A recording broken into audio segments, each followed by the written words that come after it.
So far, I've spoken about regulatory science pushing product quality and innovation forward through collaboration, investment in research, and creative thinking about pathways for approval. But FDA can exert a pull in this field as well. FDA occupies a unique place between consumers and patients and the needs of industry and researchers. We're well positioned to see what's needed to stimulate the industry and improve the safety and effectiveness of medical products. The use of home glucose monitors provides an example of how we use this unique position to advance the public health. These monitors have been adopted for use even by hospitals and have been shown to be effective in the management of diabetes. Since their introduction into the market in the 1970s, glucose meters have improved in many ways, making them safer and easier to use.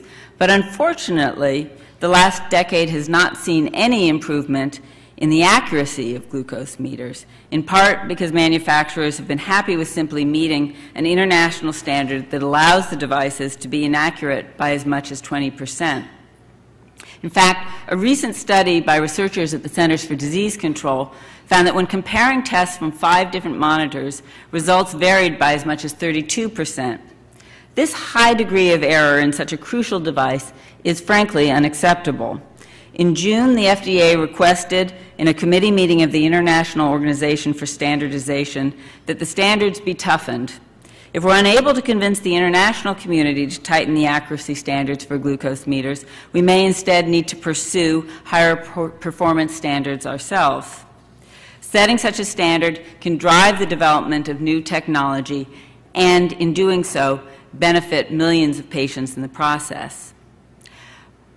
Finally, I'm getting towards closing, I'd like to address a topic that I know is of great interest to all of you as regulatory professionals, and that is FDA's commitment to leveraging the agency's enforcement authorities in order to protect public health. Every company with products or activities under FDA's jurisdiction has a duty to comply with the law, to meet the standards that the FDA has set in place to protect the public. I've been impressed by the compliance commitment that many companies have made, most companies, in fact, both in terms of their corporate culture and their investment in compliance systems. Our goal is for all companies to make and implement such a commitment in order to prevent harm to the American people. We have a responsibility as the FDA to clearly articulate and explain our rules and our regulations, but a key part of the strategy to support private sector compliance is effective enforcement against violations of the law. Effective enforcement has many clear benefits to public health. It enables FDA to intercept unsafe or fraudulent products promptly and prevent additional harm. By holding violators accountable, enforcement deters others who would put the public at risk or prey upon vulnerable customers. Visible and clearly explained enforcement actions inform members of the public about potential dangers. And enforcement helps industry too by maintaining a level playing field for safe products. Making sure that offenders are held legally accountable prevents companies from having to choose between doing the right thing and staying competitive.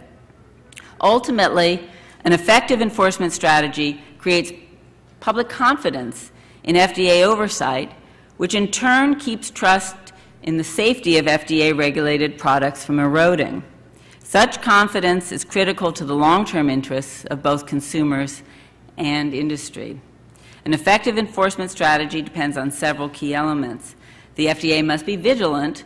Through regular inspections and follow-up on signals indicating problems, the FDA must work to identify and resolve problems early.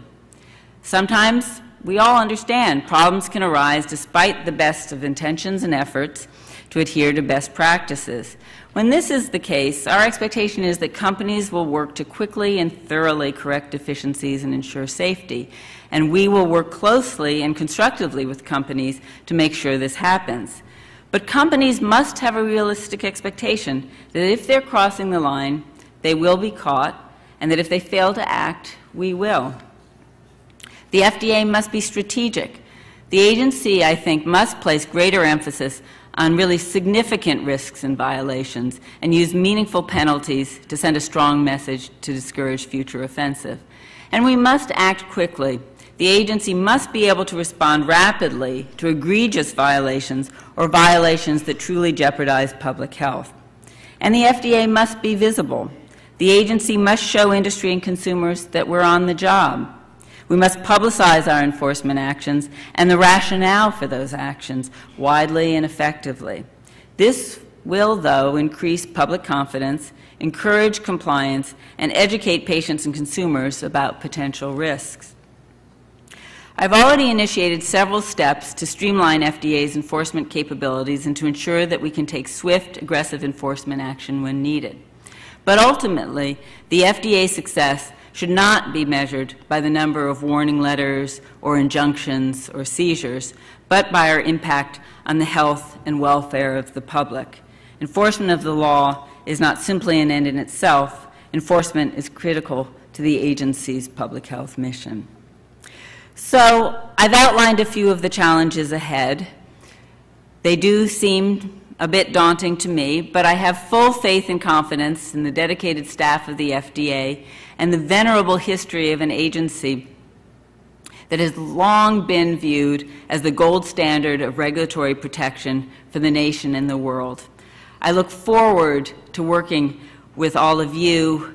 I know that RAPS is going to be a very important partner as I move forward in my tenure as FDA Commissioner, and I think that together we will be able to address the important issues of strengthening regulatory science, supporting regulatory professionals, leveraging all of the extraordinary advances in science and technology, and working effectively in our globalized world. So thank you very much for listening to me, and I'd be happy to answer any questions you may have.